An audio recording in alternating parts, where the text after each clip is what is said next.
সুপ্রিয় দর্শক, স্বাগত জানাচ্ছি সর্বশেষ আপডেট বাংলা সংবাদে। শুরুতেই সংবাদ শিরোনাম। শুরুতেই জানিয়ে দিব, হাদি হত্যায় জড়িত ইউনূস সরকার, আসামি গ্রেপ্তারে ফাঁসতে চলেছেন অনেকেই। বিস্তারিত থাকছে প্রতিবেদনে। এদিকে সীমান্ত পেরিয়ে বাংলাদেশে ফিরছে আওয়ামী লীগ, এবার টার্গেট স্থানীয় নির্বাচন। বিস্তারিত থাকছে প্রতিবেদনে। আরও জানিয়ে দিব, মধ্যপ্রাচ্যের যুদ্ধে ভয়ঙ্কর প্রভাব বাংলাদেশে, কতটা প্রস্তুত ঢাকা। বিস্তারিত থাকছে প্রতিবেদনে। এদিকে ফোন রেকর্ড ফাঁসে চাঞ্চল্য, কি চলছে তাজুলের ট্রাইব্যুনাল আদালতে। বিস্তারিত থাকছে প্রতিবেদনে। আরও জানিয়ে দিব, বিদ্রোহীদের চাপে বিএনপি সরকার, খেলা ঘোরাতে রণংদেহী জামায়াত। বিস্তারিত থাকছে প্রতিবেদনে। এদিকে প্রশ্নের মুখে ট্রাইব্যুনাল, হাসিনাকে ফাঁসাতে প্রসিকিউটরের কোটি টাকার ঘুষ। বিস্তারিত থাকছে প্রতিবেদনে। আরও জানিয়ে দিব, ট্রাম্পকে ধাক্কা দিলেন তারেক, সরাসরি ইরান থেকে তেল ঢুকবে বাংলাদেশে। বিস্তারিত থাকছে প্রতিবেদনে। এবং সর্বশেষ জানিয়ে দিব, 11 মার্চ বঙ্গবন্ধুর আহ্বানে অচল হয়েছিল পাকিস্তানি শাসনযন্ত্র। বিস্তারিত থাকছে প্রতিবেদনে। এতক্ষণ শুনছিলেন সংবাদ শিরোনাম, এবারে বিস্তারিত। তার আগে ভিডিওটি ভালো লাগলে এবং সর্বশেষ আপডেট পেতে চ্যানেলটি সাবস্ক্রাইব করুন। ধন্যবাদ। বাংলাদেশে অবৈধ ইউনূস সরকারের আমলে শরীফ ওসমান হাদি নামে একটি ভয়ঙ্কর রাজনৈতিক ঘুঁটি তৈরি করে তাকে হত্যা করে আওয়ামী লীগ বিরোধী এবং ভারত বিরোধী রাজনীতিকে চরম অবস্থায় নিয়ে যাওয়া হয়েছিল। হাদি হত্যাকারী হিসেবে একবার আওয়ামী লীগকে, একবার ভারতকে দায়ী করে বাংলাদেশে যে ভয়ঙ্কর মব সন্ত্রাসের ঘটনা ঘটানো হয়েছিল তা কিছুদিন চাপা ছিল। কিন্তু বিষয়টি আবার প্রকাশে এসেছে, কারণ পশ্চিমবঙ্গের উত্তর 24 পরগনায় সীমান্ত এলাকা বনগাঁ থেকে হাদির 2 হত্যাকারীকে গ্রেফতারের প্রেক্ষিতে পুলিশের কাছে তারা যে বয়ান দিয়েছে তার রীতিমতো বিস্ফোরক। মনে হচ্ছে হাদি এবং হাদি হত্যাকাণ্ডের রহস্য উন্মোচনের সঙ্গে সঙ্গে বাংলাদেশের জাতীয় রাজনীতির নয়া গতিপথ শুরু হতে চলেছে। দীর্ঘ নাটকীয়তা, পাল্টাপাল্টি অভিযোগ এবং তুরুল রাজনৈতিক অস্থিরতার পর অবশেষে ইনকিলাব মঞ্চের আহ্বায়ক শরীফ ওসমান হাদি কাণ্ডে ফয়জাল করিম মাসুদ এবং তার সহযোগী আলমগীর হোসেনের পশ্চিমবঙ্গে গ্রেফতার হওয়ার ঘটনাটি নিঃসন্দেহে এই মুহূর্তে ঢাকার রাজনীতির বড় গেম চেঞ্জার। শনিবার গভীর রাতে রাজ্য পুলিশের স্পেশাল টাস্ক ফোর্স হাদি হত্যার মাথা ফয়জাল করিম মাসুদ এবং আলমগীর হোসেনকে গ্রেফতার করে। হাদি খুনে বাংলাদেশের ঢাকা মহানগর গোয়েন্দা পুলিশ যে চার্জশিট দিয়েছিল তাতে নাম ছিল এই দুজনের। গ্রেফতারের খবর যখন প্রকাশে আসে তখন ঢাকার তদন্তকারী সংস্থাগুলির পূর্ববর্তী দাবি এবং বিশ্বাসযোগ্যতা নতুন করে প্রশ্নের মুখে পড়ে গেল। ভারতীয় পুলিশের ভাষ্য অনুযায়ী চাঁদাবাজি হত্যাকাণ্ডের সঙ্গে জড়িত। হাদিকে খুন করার পর অবৈধভাবে এই 2 জন ভারতে প্রবেশ করে। পরিস্থিতি ঠান্ডা হলে তাদের বাংলাদেশে ফিরে যাওয়ার পরিকল্পনা ছিল। তার আগেই রাজ্য পুলিশের এসটিএফ তাদের গ্রেফতার করে। আদালতে পেশ করা হলে আদালত 14 দিনের রিমান্ড মঞ্জুর করেছে। এটা রহস্য জট খোলার প্রাথমিক ধাপ মাত্র। দিল্লিতে রয়েছেন হাসিনা। তার দলকে ত্রয়োদশ জাতীয় সংসদ নির্বাচনে প্রতিদ্বন্দ্বিতা করতে দেওয়া হয়নি। দলকে নিষিদ্ধ ঘোষণা করা হয়েছে। দলের প্রতীক ফ্রিজড করা হয়েছে। সদ্য সমাপ্ত জাতীয় নির্বাচনে নিরঙ্কুশ সংখ্যাগরিষ্ঠতা পেয়েছে বিএনপি। তারা সরকার গঠন করেছে। প্রধানমন্ত্রী পদে আসীন হয়েছেন তারেক রহমান। এই রাজনৈতিক মানচিত্র পরিবর্তনের পর বাংলাদেশে সেই পুরনো প্রশ্নটা নতুন করে ফিরতে শুরু করেছে। হাসিনা কি দেশে ফিরবেন? বিএনপি সরকার কি আওয়ামী লীগের ওপর থেকে নিষেধাজ্ঞা প্রত্যাহার করে নেবে? সম্প্রতি তারেক রহমান একটি গণমাধ্যমকে সাক্ষাৎকার দিয়েছিলেন। গণমাধ্যমের তরফে বিএনপি চেয়ারপারসন তথা প্রধানমন্ত্রী তারেক রহমানকে প্রশ্ন করা হয়েছিল, আওয়ামী লীগকে নিষিদ্ধ ঘোষণার প্রেক্ষিতে তার অবস্থান কি। তারেক জিয়া আওয়ামী লীগের নাম উল্লেখ করেননি, তবে বলেছেন তিনি কোনো রাজনৈতিক দলকে নিষিদ্ধ ঘোষণার পক্ষপাতী নন। আওয়ামী লীগের দীর্ঘ শাসনামলে বিএনপির ওপর নেমে এসেছিল সরকারি শাস্তি। তারপর পদ্মা দিয়ে বহু জল গড়িয়েছে। প্রায় 1.5 বছর বাদে বাংলাদেশে চলতে শুরু করেছে গণতন্ত্রের রেলগাড়ি। বদলে যাওয়া রাজনৈতিক প্রেক্ষাপটে সেই পুরনো প্রশ্ন আবার ফিরে এসেছে। হাসিনা কি বাংলাদেশে ফিরছেন? জল্পনা আরও জোরালো হয়েছে দীর্ঘ সময়ে দেশের নানা প্রান্তে আওয়ামী লীগের দলীয় দফতর খোলার মধ্য দিয়ে। বিএনপি নেতারা এই সমস্যাকে আর বাড়তে দিতে চাইছেন না। তার একটা বড় কারণও রয়েছে। সেই কারণ হল জামায়াত। দলটি যদি জাতীয় নাগরিক পার্টির সঙ্গে হাত মেলায় তাহলে তারেক সরকার রীতিমতো বিপদে পড়ে যাবে। তাই বিএনপির সামনে এখন একটাই রাস্তা খোলা, সেই রাস্তা হল জাতীয় রাজনীতিতে আওয়ামী লীগের প্রবেশ। একমাত্র সেটা হলেই তারা জামায়াত আর জাতীয় পার্টির মোকাবিলা করতে পারবে। সেই সম্ভাবনা উস্কে দিচ্ছেন হাসিনা।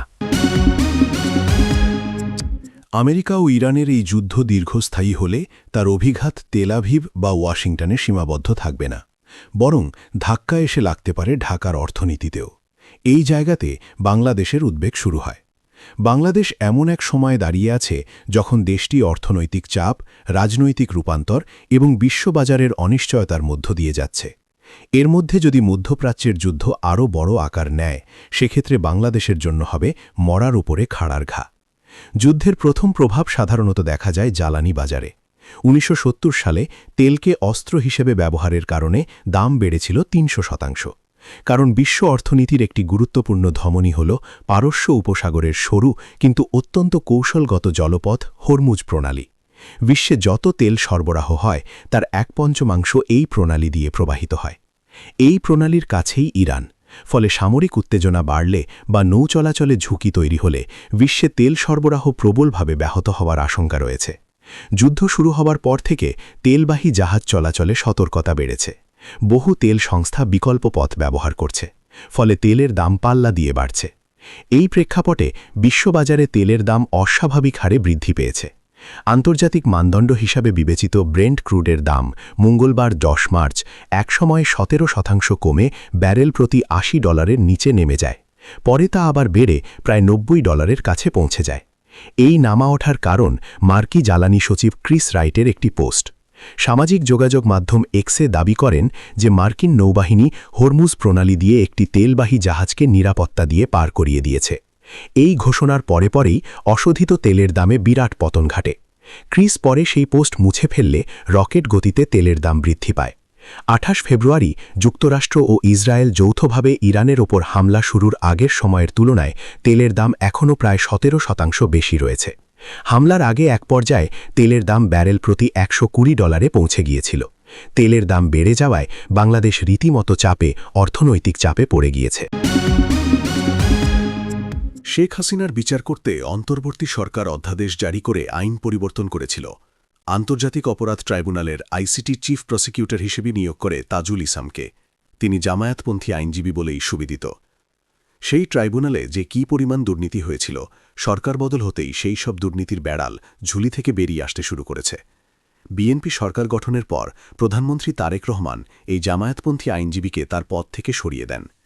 এই অপসারণ থেকে একটা বিষয় স্পষ্ট হয়ে যায় যে দুর্নীতির কুকীর্তির সব তথ্য সরকারের হাতে চলে এসেছে। বিএনপি বা জামায়াতকে কিন্তু এই রদবদল নিয়ে মুখ খুলতে দেখা যায়নি। বিশ্লেষকেরা মনে করছেন এই দুই দল নিশ্চিত যে আইসিটিতে যে পরিমাণ দুর্নীতি হয়েছে তার নথিপত্র তারেক সরকারের হাতে পৌঁছে গিয়েছে। বিএনপি এবং জামায়াতের কাছে আইসিটি একটা অস্ত্র হয়ে উঠেছিল, যে অস্ত্রে তারা শান দিয়ে তাদের বিরুদ্ধবাদীদের কণ্ঠরোধ করা। তাজুলের প্রসিকিউশন টিমের এক সদস্য সুলতান মাহমুদ সামাজিক যোগাযোগ মাধ্যমে একটি পোস্ট দিয়েছিলেন। সেখানে তিনি সবিস্তারে তুলে ধরেন আইসিটিতে রাজসাক্ষী করা ছিল এক ধরনের ব্যবসা। মোটা টাকার বিনিময়ে আসামি রাজসাক্ষী সাজিয়ে দেওয়া হতো। বাংলাদেশ সুপ্রিম কোর্টের বিশিষ্ট আইনজীবী কাজী মোস্তাফিজুর রহমান আহাদ গত ২৩ ফেব্রুয়ারি নিজের ফেসবুক অ্যাকাউন্টে ট্রাইব্যুনাল নিয়ে একটি পোস্ট করেন। পোস্টের কেন্দ্রবিন্দুতে ছিলেন প্রাক্তন আইজিপি চৌধুরী আবদুল্লাহ আল মামুন। তাকে রাজসাক্ষী করা হয়েছিল। ফেসবুকের পোস্টে ওই আইনজীবীর শিরোনাম দেন, ট্রাইব্যুনালে সেটলিং বাণিজ্য ও রাজসাক্ষী নাটক, কেন সরতে হচ্ছে তাজুল ইসলামকে। ওই পোস্টে তিনি প্রসিকিউশন টিমের একটি প্রভাবশালী অংশ গোপন সমঝোতা বা সেটলিং বাণিজ্যে লিপ্ত হয়েছে বলে অভিযোগ করা হয়। তার বক্তব্যকে সমর্থন জানিয়ে আরও কিছু তথ্য তুলে ধরেন অন্যান্য আইনজীবী। তাদের মধ্যে একজন ট্রাইব্যুনালেরই প্রসিকিউশন টিমের সদস্য অ্যাডভোকেট BM সুলতান মাহমুদ বাংলাদেশের একটি গণমাধ্যমকে বলেছেন, আমি দীর্ঘদিন প্রসিকিউশন টিমে কাজ করছি। সেই কাজের সুবাদে বলছি, শুধু আইজিপি মামুন নয়, আশুলিয়ার লাশ পোড়ানো মামলায় টাকার বিনিময়ে আফজালকে রাজসাক্ষী করে দায়মুক্তি দেওয়া হয়েছে। ৩-৪ জনের একটি সিন্ডিকেট শুরু থেকেই জড়িত। ধানমন্ডি তদন্ত সংস্থায় বসে প্রাক্তন চিফ প্রসিকিউটর তাজুল ইসলাম ও সুপ্রিম কোর্টের আইনজীবী শিশির মনির সিন্ডিকেট প্রাক্তন আইজি মামুনকে রাজসাক্ষীর নাটক বানায়।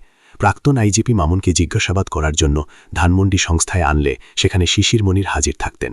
তারা দাগি খুনি পুলিশ কর্তাদের গ্রেফতার না করে নিরাপদে পালিয়ে যাওয়ার সুযোগ করে দিয়েছে। চিফ প্রসিকিউটরের চেয়ারকে টাকা কামানোর হাতিয়ার হিসেবে তৈরি করে রেখেছে তাজুল সিন্ডিকেট।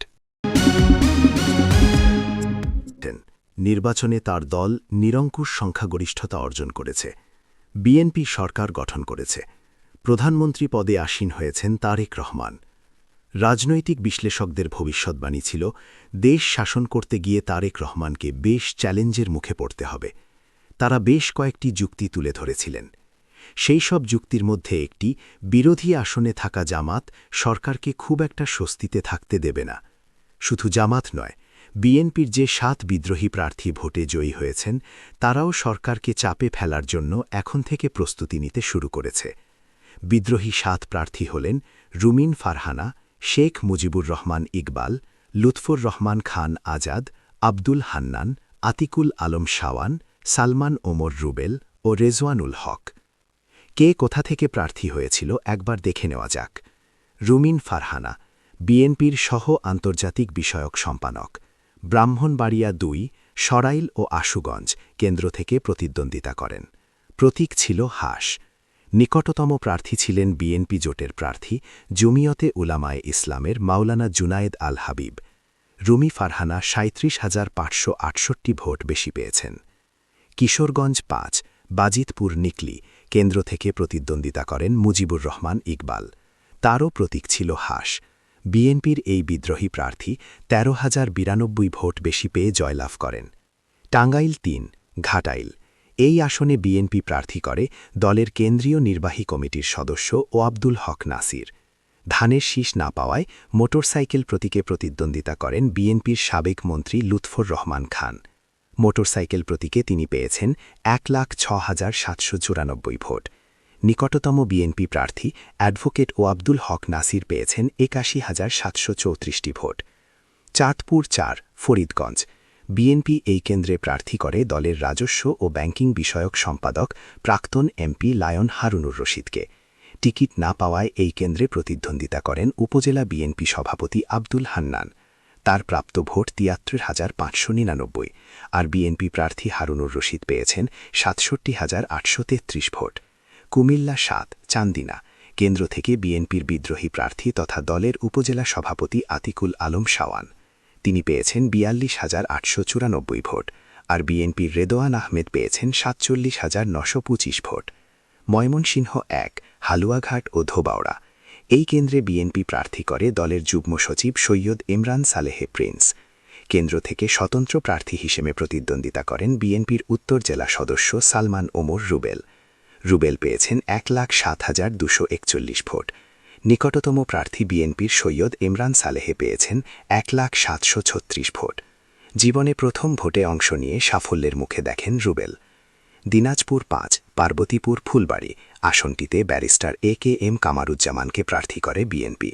দলের বিদ্রোহী হিসেবে প্রতিদ্বন্দ্বিতা করেন রেজওয়ানুল হক। তার প্রাপ্ত ভোট ১,১৪,৪৮৪, আর বিএনপির কামারুজ্জামান পেয়েছেন ৯৮,৫৪৪ ভোট। তার নিকটতম প্রতিদ্বন্দ্বী এনসিপির ডাক্তার আব্দুল আহাদ শাপলাকলি পেয়েছেন ১,১০,১৯৫ ভোট। হাসিনা এখনও দিল্লিতে থাকা অবস্থায় আন্তর্জাতিক অপরাধ ট্রাইব্যুনালে আইসিটি তার বিরুদ্ধে মানবতা বিরোধী অপরাধে লিপ্ত থাকার মামলা দায়ের হয়। আদালত তাকে মৃত্যুদণ্ডে দণ্ডিত করে। একই অপরাধে সাজা হয় তার আমলের স্বরাষ্ট্রমন্ত্রী আসাদুজ্জামান খান কামালকে। এই অপরাধ ট্রাইব্যুনাল গঠন করা হয়েছিল হাসিনার আমলে। তার অন্য একটি উদ্দেশ্য ছিল। ড. মোহাম্মদ ইউনুস ক্ষমতায় আসীন হওয়ার পর এই আদালত বকলমে তার অস্ত্র হয়ে ওঠে। আওয়ামী লীগের নেতাকর্মীদের কাঠগড়ায় তোলা হয়। এই আদালতের যে কোনো বৈধতা নেই তা নিয়ে কোনো সন্দেহ নেই।